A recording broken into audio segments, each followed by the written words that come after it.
Hello everyone. आज हम लोग देखेंगे क्लास 8 का ज्योग्राफी का जो सेकेंड चैप्टर्स है, जो कि land, soil, water, natural vegetations and wild life resources पे आधारित है, बेस्ड है। इसके बारे में हम लोग जानेंगे। तो चलिए देखते हैं वन बाय वन इसमें क्या क्या कॉन्सेप्ट दिया गया है। देखिए फर्स्ट वन यहाँ पे ये बताया गया कि रिसोर्सेज होते क्या हैं। देखिए रिसोर्सेज वो सभी चीजें, ठीक है, कोई भी चीजें यदि आपकी जो आवश्यकताएं हैं, जो आपकी नेसेसिटी है, यदि वो फुलफिल करती है तो उसे हम क्या बोलते हैं, रिसोर्सेस बोलते हैं। जिसमें कि आपको क्या आ गया कि जो लैंड हो गया, सोयल हो गया, वाटर हो गया, नेचुरल वेजिटेशंस हो गया, एनिमल्स हो गया, उसके साथ साथ जो भी ह्यूमन है जिसके पास की टेक्नोलॉजी है, ठीक है, जिसके पास की स्किल्स है, तो ये सारे क्या है, रिसोर्सेस हैं। ठीक है, ये सभी क्या है, एक रिसोर्सेस है जो कि कहीं न कहीं जो ह्यूमन है, ठीक है, उसकी आवश्यकताओं की पूर्ति करता है, फुलफिल अप करता है, ठीक है, जो उसकी नेसेसिटी है ना। तो चलिए देखते हैं फर्स्ट वन जो है यहाँ पे, जो पहला रिसोर्सेज की बात करते हैं तो ये है लैंड। ठीक है, जो भूमि है, जो जमीन है, उसके बारे में यहाँ पे दिया गया है। अब चलिए देखते हैं लैंड के बारे में क्या कहता है कि जो लैंड है एक मोस्ट इंपॉर्टेंट नेचुरल रिसोर्सेज है, प्राकृतिक संसाधन है।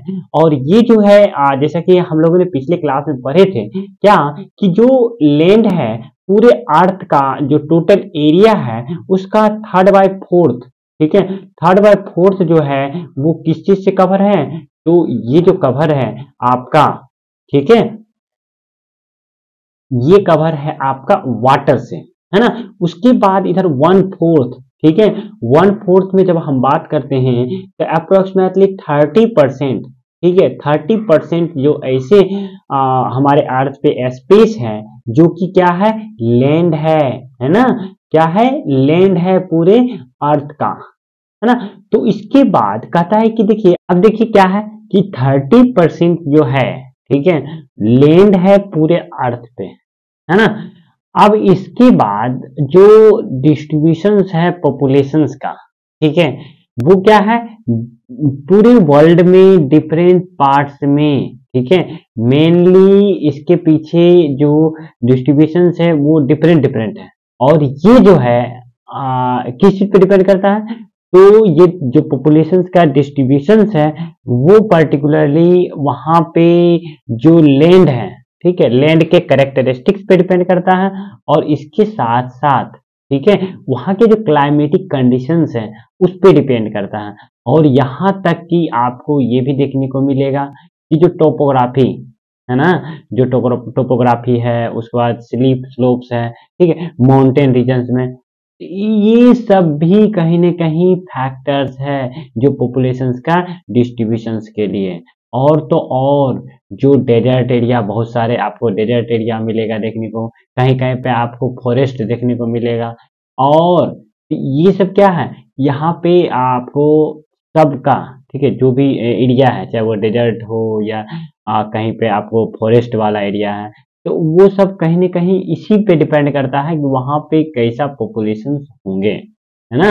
तो अब देखिए कहता है कि कहीं जो प्लेन्स होते हैं और रिवर होते हैं, जो रिवर वैली होते हैं, ये खास करके एग्रीकल्चर्स के लिए काफ़ी सूटेबल होते हैं, जो कृषि होती है उसके लिए काफ़ी सूटेबल होती है। इसीलिए आपको देखने को मिलेगा कि जो ये वाला एरिया होता है, खास करके रिवर वैली हो गया, ठीक है, और प्लेन्स हो गया, यहाँ पे ज़्यादा से ज़्यादा पॉपुलेशन घनत्व देखने को मिलेगा, डेंसली पॉपुलेटेड मिलेगा ये वाला एरिया, है ना।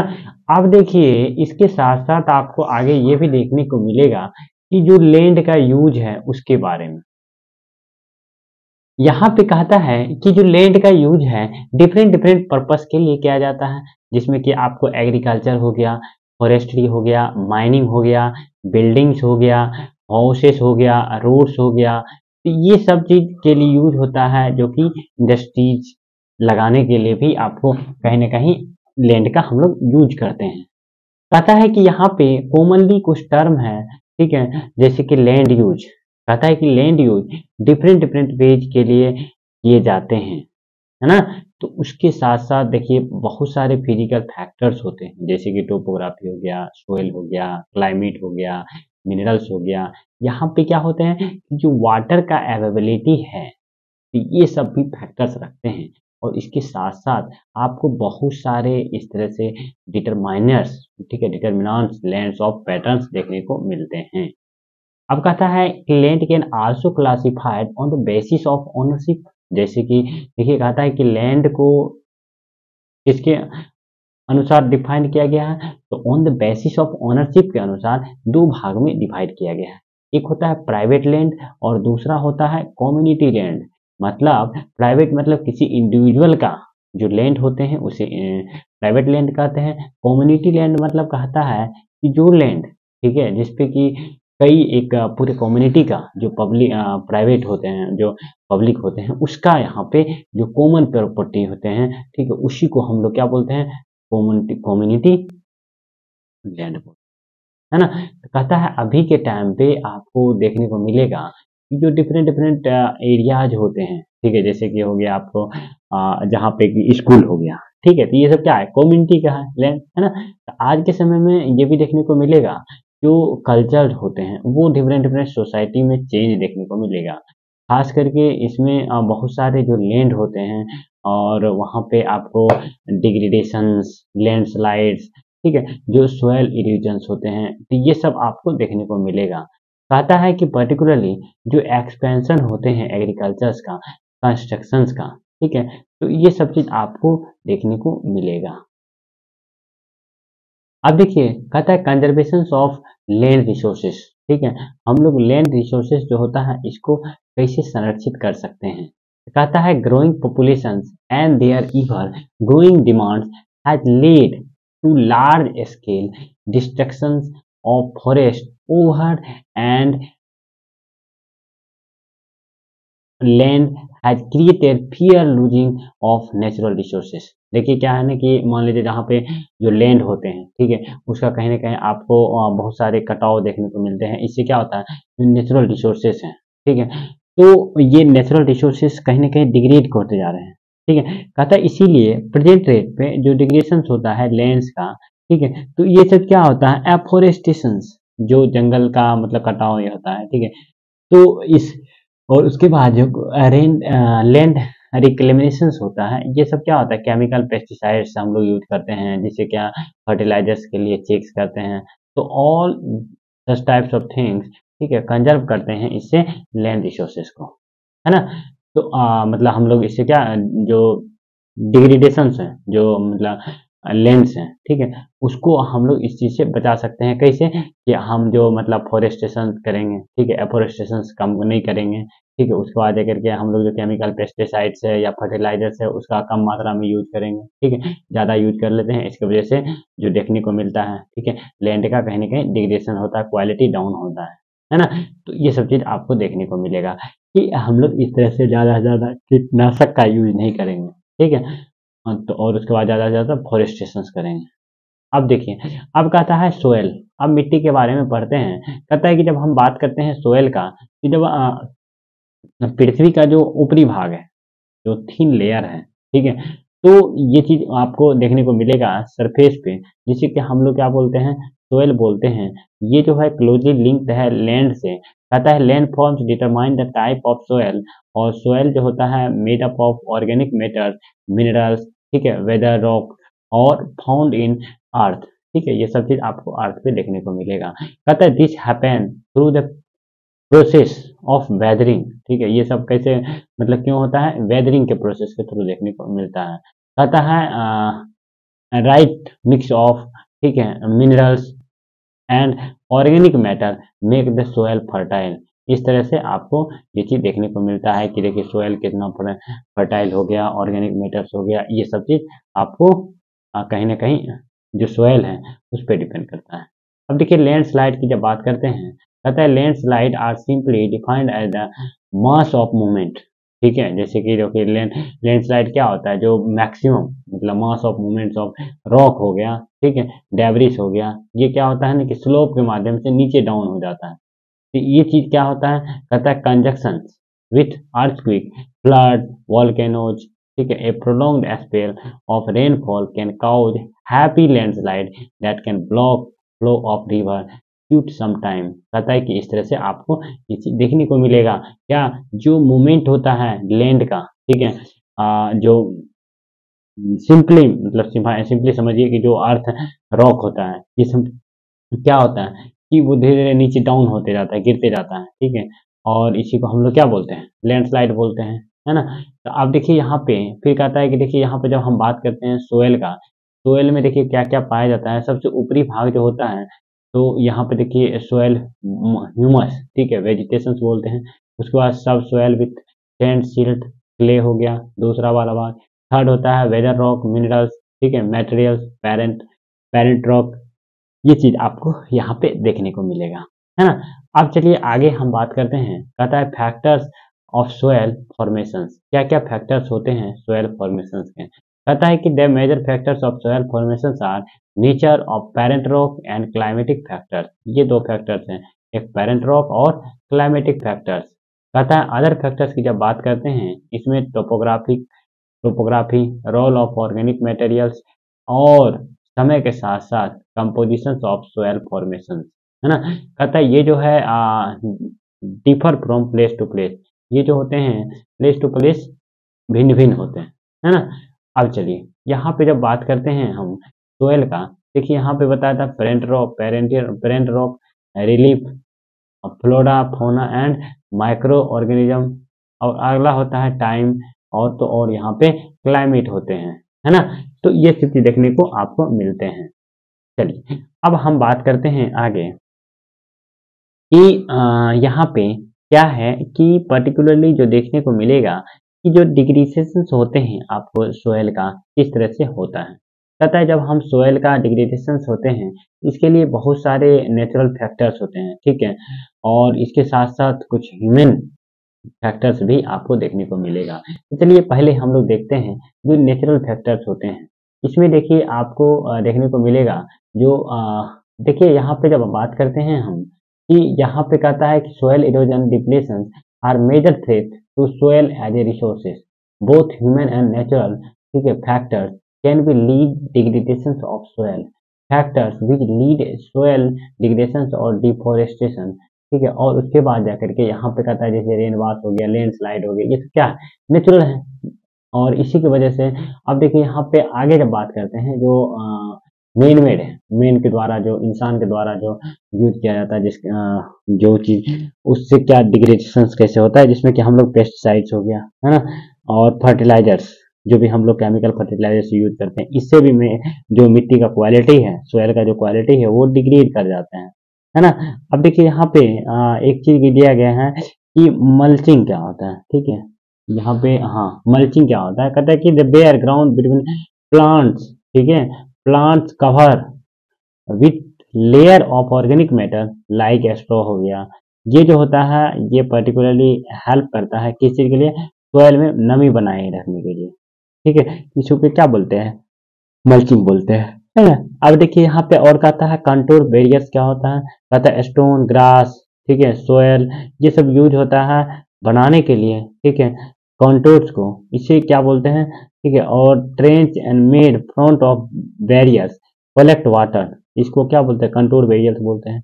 उसके बाद रोक डैम क्या होता है, कहता है rock dam are piled up to slow down the flow of the water, this prevent gullies and further soil loss, है ना। तो ये चीज आपको देखने को मिलेगा रोक डैम के बारे में। देखिए यहाँ पे दिया गया है, ठीक है, ये देखिए टेरेस फार्मिंग कैसे किया जाता है, ठीक है, उसके बारे में है। यहाँ पे देखिए कंटूर प्लगिंग कैसे किया जाता है उसके बारे में। देखिए टेरेस फार्मिंग क्या होता है, कहता है कि ब्रॉड फ्लैट, ठीक है, स्टेप और terrace are made on the steep slope so that flat surfaces are available to grow crops. They reduce surface runoff and soil erosions.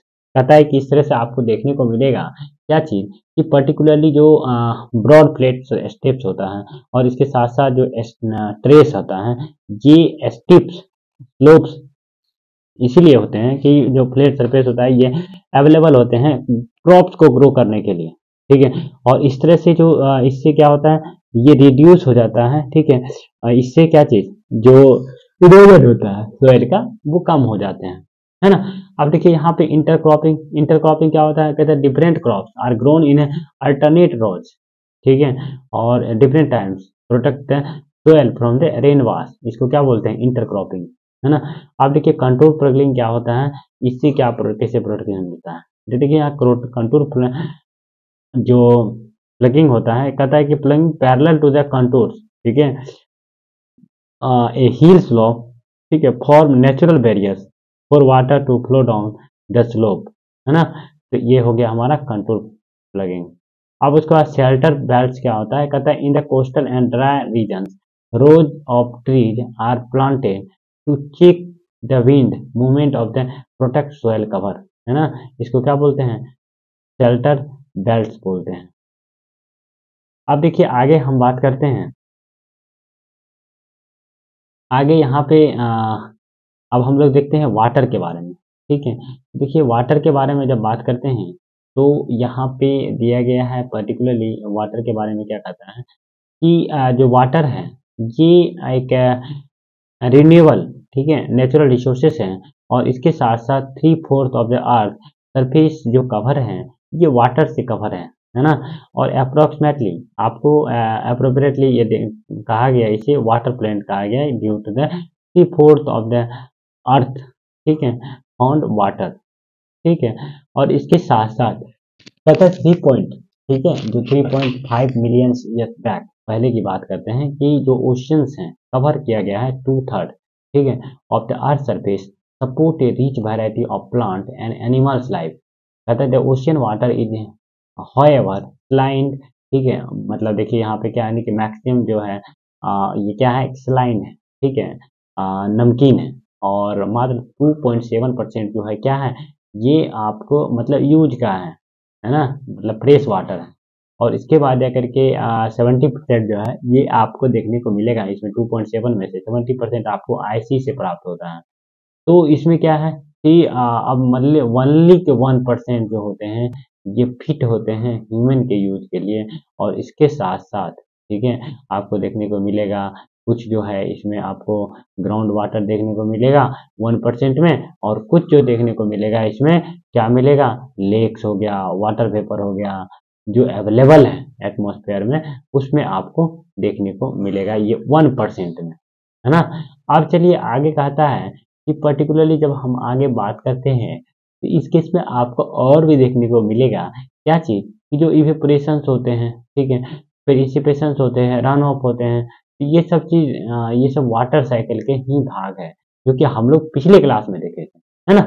अब चलिए, अब हम यहाँ पे बात करते हैं, कहता है कि human use huge amount of water not only for drinking, कहता है कि जो इंसान है वो मतलब ज़्यादा मात्रा में पानी का यूज सिर्फ पीने के लिए ही नहीं करते हैं, इसके साथ साथ वॉशिंग करने के लिए, ठीक है, और भी कुछ प्रोडक्शंस करने के लिए, एग्रीकल्चर्स करने के लिए, इंडस्ट्री में जनरेटिंग इलेक्ट्रिसिटी करने में, है ना। उसके साथ साथ जो रिजर्वायर होते हैं डैम्स बना करके इंक्रीज करने में, ठीक है, और उसके बाद पॉपुलेशन राइजिंग डिमांड्स फूड, ठीक है। इस तरह से मतलब टाइम टू टाइम देख रहे हैं कि आगे पॉपुलेशन बढ़ते जा रहा है, और इस तरह से सारी चीज़ का डिमांड बढ़ते जा रहा है, और सभी चीज़ सभी जगह पे वाटर का क्या होते हैं, नेसेसिटी होती है।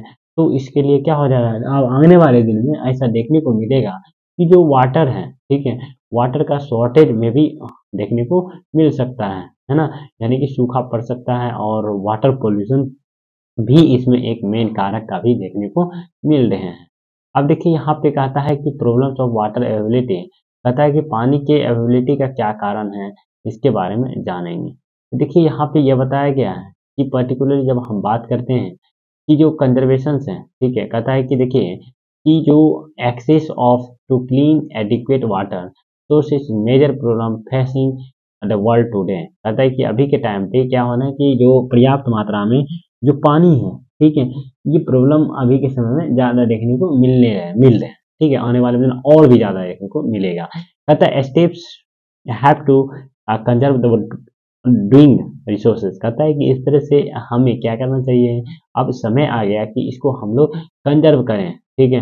पार्सली ट्रीटेड सीवेज हो गया, कहीं कहीं पे देखिएगा सीवेज देखने को मिलेगा, एग्रीकल्चर में हम लोग केमिकल्स का यूज करते हैं, और उसके बाद इंडस्ट्रीज में हम लोग पानी का खूब यूज करते हैं, ठीक है। और यहाँ तक कि पानी को हम लोग पॉल्यूट भी करते हैं, है ना। जो कि और हम लोग ये भी यूज करते हैं कि जो डिफरेंट डिफरेंट पेस्टिसाइड्स हैं, ठीक है। तो ये सब क्या करते हैं, हम लोग खूब यूज करते हैं केमिकल, जिससे कि जो कि नॉन डिग्रेडेबल, ठीक है, बायोडिग्रेडेबल जो सब्सटेंसेस होते हैं, ठीक है, जो ह्यूमन बॉडी के लिए क्या होते हैं, हानिकारक होने लगते हैं, ठीक है। तो ये सब भी हम लोग यूज करते हैं, जिससे कि क्या होता है, वाटर में मतलब नहीं मिल पाता है और वाटर पॉल्यूटेड हो जाता है, ठीक है। और इसके बाद जाकर के जो डिफरेंट डिफरेंट वेजिटेशंस हैं, ठीक है, और उसके बाद जाकर के रेपलिस है, ठीक है, और अंडरग्राउंड वाटर है, ये सब चीज देखने को मिलता है। कहीं कहीं पे ड्राई सीजन्स है और यहाँ पे जो इवेपोरेशन है काफी ज्यादा होती है ना। तो इस चीज को आप देख सकते हैं। अब देखिए यहाँ पे बताया कि नेचुरल वेजिटेशन, अब देख रहे थे वाटर के बारे में, अब यहाँ पे देखेंगे नेचुरल वेजिटेशन के बारे में कि क्या कहता है, ठीक है। अब देखिए यहाँ पे जब बात करेंगे नेचुरल वेजिटेशंस का, तो इस केस में क्या कहता है कि जो नेचुरल वेजिटेशंस और वाइल्ड लाइफ के कहता है कि जब आप स्कूल में आप देखे होंगे कि बहुत सारे आपको हैंडीक्राफ्ट देखने को मिलेगा और एग्जीबिशन से जो कि कलेक्टेड हैं, और इस तरह से आपको वहाँ पे बहुत सारे इस तरह से ब्यूटीफुल चीज़ें मिलेगी। और एक चीज़ यहाँ पे आप जानते होंगे बायोस्फीयर के बारे में, जो प्रीवियस क्लास में हम लोग देखे हैं, कहता है नेचुरल वेजिटेशंस और वाइल्ड लाइफ, ठीक है, exist only in the narrow zone of contact between the lithosphere, hydrosphere and atmosphere. आपको बताए थे कि देखिए ये पर्टिकुलरली एक ऐसा जोन है जहाँ पे कि हाइड्रोस्फीयर और लिथोस्फीयर, उसके साथ-साथ आपको जो एटमॉस्फेयर है, तीनों कहीं न कहीं ओवरलैप करता है। तो इस एरिया को क्या बोलते हैं? बायोस्फीयर बोलते हैं, यानी कि जैव मंडल बोलते हैं, ठीक है? क्या बोलते हैं? बायोस्फीयर बोलते हैं। और यहाँ पे जो लाइफ है, ठीक है? और खास करके जो ये वाइल्ड लाइफ है पर्टिकुलरली या ह्यूमन है, तो यहीं पे एक जो बायोस्फीयर वाला एरिया होता है यहाँ पे पॉसिबल है। और कहता है कि जो लाइफ जहाँ पे सपोर्ट करते होंगे जिस सिस्टम्स में, उसे क्या बोलते हैं? इकोसिस्टम्स बोलते हैं। और वेजिटेशंस एंड वाइल्ड लाइफ जो होता है ये वैल्यूएबल रिसोर्सेज होता है ना। अब इसी के केस में कहता है प्लांट्स हो गया और ये सब क्या करते हैं, प्रोवाइड करता है, जैसे कि टिम्बर हो गया। इस तरह से आपको ये चीज़ देखने को मिलेगा। शेल्टर्स, एनिमल्स, प्रोड्यूस ऑक्सीजन हो गया, ब्रेथ हो गया, प्रोटेक्ट करता है, ये सब क्या, सोयल सबको, ठीक है। और इसके साथ साथ आपको देखने को मिलेगा बहुत सारे इसेंशियल जो क्रॉप्स होते हैं ये सब उगाए जाते हैं। उसके बाद अगर के बहुत सारे बेल्स हो गया, ये सब क्या होते हैं, सॉर्टेड वाटर की साथ फ्रूट, नट्स, ठीक है, लेटेक्स, सरपेंटाइन, ये सब क्या, ये सारे के सारे आपको देखने को मिलेगा। ये सब प्लांट्स है जो कि काफ़ी इम्पोर्टेंट है, ठीक है, जो ह्यूमन है और जो एनिमल्स हैं उसके लिए, है ना। देखिए यहाँ पे पिक्चर्स भी दिखाया गया है, देखिए क्या लिखा है, ब्रह्मा कमल मेडिकल हर्ब्स, ठीक है, ये वाला हो गया आपका, है ना। अब उसी के साथ साथ फिर आगे कहता है कि बहुत सारे प्लांटेशन, अब इस तरह से आपको इन्वायरमेंट, ठीक है, एनवायरमेंट हो गया, और इस तरह से जो बड़े एवं छोटे एनिमल्स हैं, ठीक है, और ये इंटीग्रल मेंटेनिंग, ठीक है, बैलेंस हो गया, ये सब इकोसिस्टम्स को बैलेंस करने के काम आते हैं ना। सब एक दूसरे पे डिपेंडेंट है, चाहे वो एनिमल्स हो या प्लांट्स हो। अब देखिए यहाँ पे जो डिस्ट्रीब्यूशंस है नेचुरल वेजिटेशंस का, उसके बारे में यहाँ पे बताया गया है। कहता है कि देखिए जो ग्रोथ होता है vegetation depends on primarily temperature और मॉइस्चर पे डिपेंड करता है। इसके साथ-साथ आपको ग्रासलैंड्स हो गया, स्क्रब्स हो गया, टुंड्रा हो गया, ये सब विश्व का एक ग्रुप फॉरेस्ट है ना?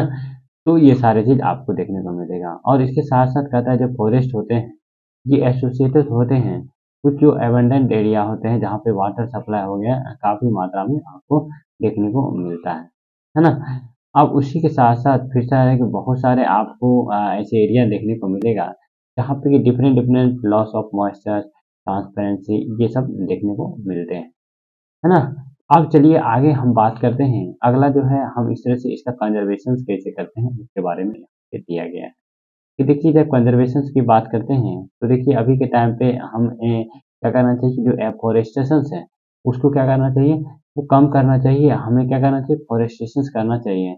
और देखने को मिलता है जो क्लाइमेटिक कंडीशंस हैं वो कहीं न कहीं चेंज होते रहता है, और इस तरह से जो एनिमल्स होते हैं उसको कहीं न कहीं प्रोटेक्शंस नहीं मिल पाते हैं। कहीं-कहीं पे सुनामी आ जाते हैं, कहीं-कहीं पे आग लग जाती है, और ये सब कारण है। और इस तरह से हमें इस चीज़ से प्रोटेक्ट करना चाहिए। कहते द एनिमल्स आर प्रोटेक्ट, ठीक है, collection of illegal trade, hides, skins, nail, teeth, horns, ये सब चीज जो फीचर्स होते हैं ये सारी चीज देखने को मिलते हैं, है ना। उसके बाद tiger, lion, elephant, deer, black buck, crocodile, ये राइनासोर, ये सारे के सारे क्या होते हैं, कहीं ना कहीं अब धीरे धीरे लुप्त होने के कगार पे हैं, ठीक है, जैसा कि यहाँ पे पिक्चर्स में दिखाया गया है। अब देखिए यहाँ पे और भी है, कहता है कि हम लोग को प्रति अवेयरनेस फैलाने की आवश्यकता है, और इस तरह से national park, wild life sanctuary, biosphere research, ये सब कहीं न कहीं जो नेचुरल वेजिटेशन होते हैं और इसके साथ-साथ जो वाइल्ड लाइफ होते हैं, उसकी प्रोटेक्शंस की बात करते हैं। और इस तरह से आपको लेक्स हो गया, वेटलैंड्स हो गया, ये सब चीज़ कहीं न कहीं काफ़ी प्रीशियस रिसोर्सेज़ हैं, ठीक है, जो कि डिप्लेशंस में काम आते हैं। कहता है there is balance in the environment, ठीक है, और relative number of species is not distributed. Human activities in the several parts of the world distributed in natural, ठीक है, ये सब क्या होता है, नेचुरल, पर्टिकुलरली जो हैबिटेट होते हैं वो वहाँ पे बहुत सारे स्पीसीज देखने को मिलता है। कहता है due to descriptions of killing several bird animals having either became extinct are verge of extinctions, ये चीज देखने को आपको मिलते हैं, है ना।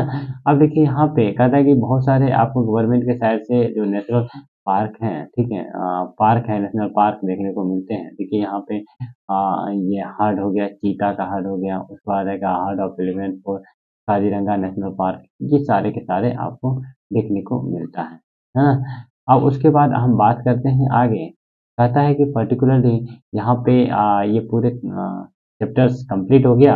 अब हम बात करते हैं आगे इसका एक्सरसाइज का। कहता है कि देखिए यहाँ पे रिस्पॉन्सिबल फॉर सोयल फॉर्मेशन, दो फैक्टर्स क्लाइमेटिक फैक्टर्स का नाम, एक क्या हो गया आपका टेम्परेचर हो गया, और टेम्परेचर के बाद आपका क्या हो गया, रेन हो गया, ठीक है, रेनफॉल हो गया, ठीक है, दो फैक्टर्स होते हैं जो कि रिस्पॉन्सिबल होते हैं किस चीज के लिए, सोयल फॉर्मेशन के लिए। कहता है write any two reason for land degradation, ठीक है, दो कारण बताइए। पहला लैंडस्लाइड, नहीं, हाँ लैंडस्लाइड हो गया, और लैंडस्लाइड के बाद क्या हो गया, फ्लड हो गया, है ना। कहता why is land consider an important resource, due to यहाँ पे सारे चीज मतलब आपको अवेलेबल मिलते हैं, ठीक है, और इस तरह से बिना इसके जिंदगी पॉसिबल नहीं कह सकते हैं, ठीक है, तो इसीलिए इम्पोर्टेंट है। उसके बाद name any two steps to government has taken conserve plant and animals, कहता है कि दो स्टेप्स का नाम बताइए गवर्नमेंट का, जिससे कि जिससे प्लांट्स और एनिमल्स को कंजर्व कर सकते हैं। तो दो स्टेप्स, सिंपल सी बात है कि पहला हम लोग क्या करेंगे, जो प्लांट्स हैं और एनिमल्स हैं फॉरेस्टेशन नहीं करेंगे, फॉरेस्टेशन करेंगे, और उसके बाद जाकर के जो भी है पेस्टिसाइड का यूज ज़्यादा कम करेंगे, ठीक है, उसके बाद जाकर के फर्टिलाइजर जो केमिकल फर्टिलाइजर उसका भी यूज कम करेंगे। कहता है suggest three ways to conserve water, कहते हैं तीन तरीके का नाम बताइए जिससे कि वाटर को कंजर्व कर सकते हैं, बचा सकते हैं, है ना। तो कहता है कि पहला डैम बनाएंगे, ठीक है, और आप हम लोग क्या करेंगे, डैम बनाने के बाद पानी का कम मात्रा में यूज करेंगे, है ना। तो ये सब चीज हो गया आपका थ्री वे, ठीक है। अब देखिए यहाँ पे कहता है which one of the following is not a factor soil formation, कौन सा फैक्टर्स है जो कि सोयल फॉर्मेशन के लिए नहीं यूज होता है, सोयल टेक्सचर, ऑर्गेनिक मैटर, है ना, सोयल फैक्टर के लिए रिस्पॉन्सिबल नहीं होते हैं, टाइम, सोयल टेक्सचर, है ना। कहता है which one of the following method to most appropriate to check the soil erosion for steep slopes, ठीक है, स्टीप स्लोप्स में आपका क्या हो गया, आपका ट्रेस कल्टीवेशन हो गया। उसके बाद कहते हैं vision of the following note a favour of conservation of, ठीक है, नेचर्स, तो यहाँ पे हो गया लो step immediate after the using, है ना। अब उसके बाद अगला क्वेश्चन है क्या, कि आगे कहता है मैच द फॉलोइंग, जब मैच द फॉलोइंग की बात करते हैं तो इस केस में आपका आ जाता है क्या चीज, तो यहाँ पे कहता है कि पहला क्या है, कहता है लैंड यूज, तो लैंड अगर यूज कर रहे हैं तो ये क्या हो गया, मस्ट, ये हो गया प्रिवेंट सोइलिज्म, तो प्रोडक्शन यूज लैंड, ठीक है, प्रोडक्टिव यूज लैंड, ये ह्यूमस हो गया, ठीक है। अब उसके बाद जाकर के आपका बायोस्फीयर ये वाला एरिया हो गया, ठीक है, प्रोडक्टिव यूज ऑफ लैंड, ठीक है, लैंड यूज, प्रोडक्टिव लैंड,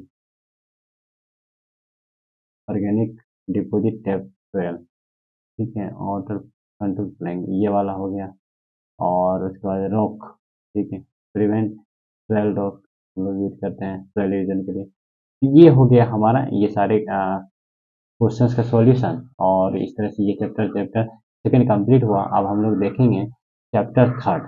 ठीक है, तो फिर आपसे मिलते हैं चैप्टर थर्ड में, जो कि अगले दिन का वीडियो होगा, है ना। तो आप लोग अपना पढ़ाई कंटिन्यू रखिए। Thank you for listening and watching this video. Thank you.